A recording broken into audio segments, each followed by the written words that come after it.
नमस्कार, माझ्या चॅनलवरती आपलं स्वागत आहे. मी आज दाखवत आहे सांबार. इडली डोसा चटणीसोबत जो इडली डोसा आंबोळी याच्या कशातही खाऊ शकता, भातासोबत खाऊ शकता. अशी मी रेसिपी बनवते सांबार. तर चला बघून घ्या साहित्य. 1 वाटी तूर डाळ, अर्धी वाटी मूग डाळ, थोडासा भोपळा घेतला आहे. भोपळा याच्यासाठी घेतला आहे चवी वाढते आणि सांबारला घट्टपणा येतो. मग अशी आपण डाळ शिजायला घातलेली. तर मी तुम्हाला त्याची तडक्याची हे दाखवते. त्याच्यामधलं साहित्य बघून घ्या. डाळ घोटून घेतलेली आहे, भोपळा आणि डाळ शिजून घेतलेली आहे. तुरीची, मुगाची डाळ, भोपळा. भोपळ्याने चव पण वाढेल आणि घट्टपणा पण येईल.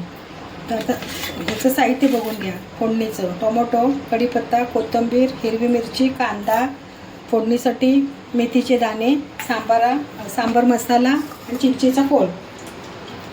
चला, तेल 2-3 चमचे तेल ओतून घ्या. तेल तापल्यानंतर मोहरी टाका.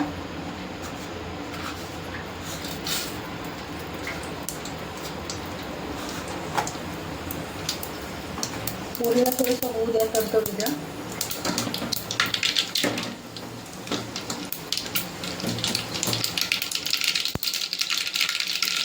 हिंग घाला. मेथीचे दाणे होऊ द्या.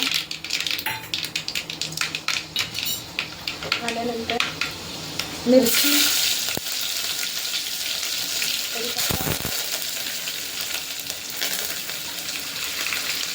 कांदा,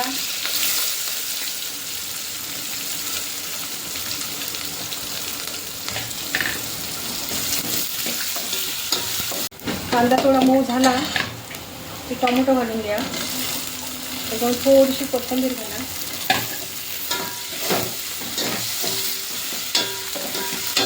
खमंग चांगलं परतून घ्यायचं.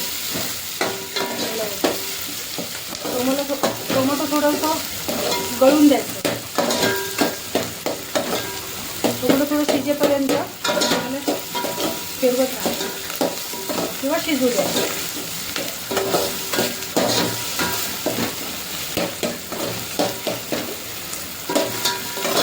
चांगलं झालेलं आहे. फोडणी आपली चांगले खमंग परतले गेलेली आहे. त्याच्यामध्ये 2 चमचे आपण मिरची पावडर घालूया. त्याच्याबरोबर थोडीशी झाली चिंचेचं कोळ घालायचं.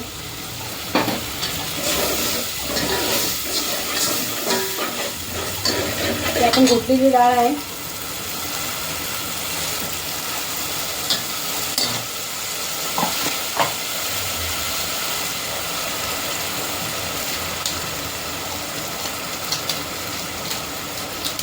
एक चमचा सांबार मसाला घालूया.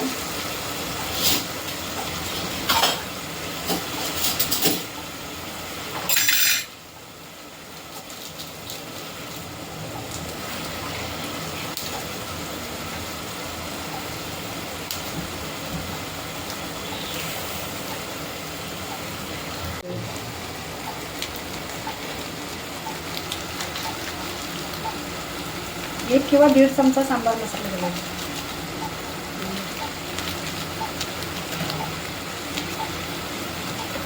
माझा चमचा छोटा आहे म्हणून 2 चमचे घातले. थोडी तेल टाकून घेऊया.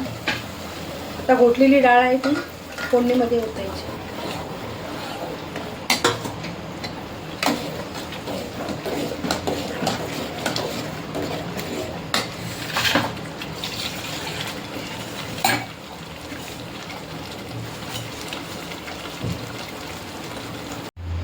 तुम्ही हा सांबारामध्ये वांग, शेंगा, बटाटा हे सुद्धा घालू शकता.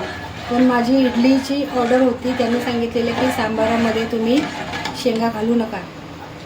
त्याच्यामुळे मी शेंगा घातलेल्या नाही आहेत. आता मी वरून मीठ टाकते.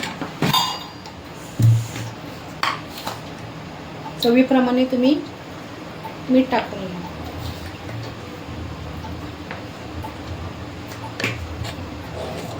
तुम्हाला जेवढं पातळ घट्ट असेल पाहिजे असेल तेवढं तुम्ही पाणी घालू शकता. उकळी आल्यानंतर गॅस बंद करा.